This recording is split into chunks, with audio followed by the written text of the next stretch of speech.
Patients చాలామంది complaint చేసేది ఏంటంటే మార్నింగ్ లేవగానే ఫస్ట్ స్టెప్ అనేది చాలా ఇబ్బందికరంగా ఉంది.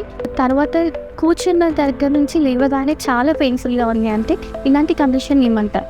సో ఇది చాలా కామన్ అండి. మా పెయిన్ మేనేజ్మెంట్ సెంటర్లో చాలా కామన్గా చూస్తుంటాము. ఇది హీల్ పెయిన్ ఆర్ ప్లాంటార్ ఫేషియోపతి అంటాం. సో ఇలా కంప్లైంట్స్ టిపికల్గా ఉంటాయి. అంటే ఒకటేంటంటే రాత్రంతా పడుకొని పొద్దున్న లేచినప్పుడు ఫస్ట్ స్టెప్ చాలా కష్టం ఉంటుంది. ఒక 3-4 అడుగులు వేసే వరకు చాలా కష్టం అనిపిస్తుంది. తర్వాత ఫ్రీ అయిపోతుంది.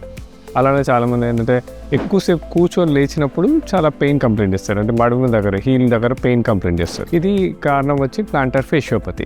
ఓకే, దీని యొక్క మెయిన్ కాజెస్ ఏమై? సో ప్లాంటార్ ఫేషియోపతి అనేది ఏంటంటే మనకి హీల్ అంటే మడుము దగ్గర ఒక చిన్న ఫైబ్రోకార్టిలిన్ స్ట్రక్చర్ ఉంటుంది. మన జనరల్గా ఫీట్ అనేది ఒక చిన్న ఆర్చ్ లాగా ఉంటుంది. అయితే కొంతమందికి ఫర్ సమ్ రీజన్ అనటామికల్గా ఫ్లాట్ ఫుట్ అంటే స్ట్రైట్గా ఉండటము. రెండోది ఏంటంటే ఆ ఏరియాలో మైక్రో ట్రామా అవడానికి గల కారణాలు చూసుకుంటే ఏంటంటే బేర్ ఫుట్గా హార్డ్ సర్ఫేస్ మీద ఎక్కువసేపు నడవటము, బేర్ ఫుట్గా డ్యాన్స్ చేయడం కానీ, బేర్ ఫుట్గా దాని మీద ప్రెషర్ ఎక్కువ పడటం కానీ, ఆర్ హార్డ్ షూస్ చెప్పలు వేసుకొని ఎక్కువ నడటం. కొంతమందికి ఇవన్నీ లేకపోయినా కొన్ని మెటబాలిక్ కండిషన్స్ వల్ల లైక్ థైరాయిడ్, డయాబెటీస్ వల్ల కూడా ఇలాంటివి వస్తుంటాయి.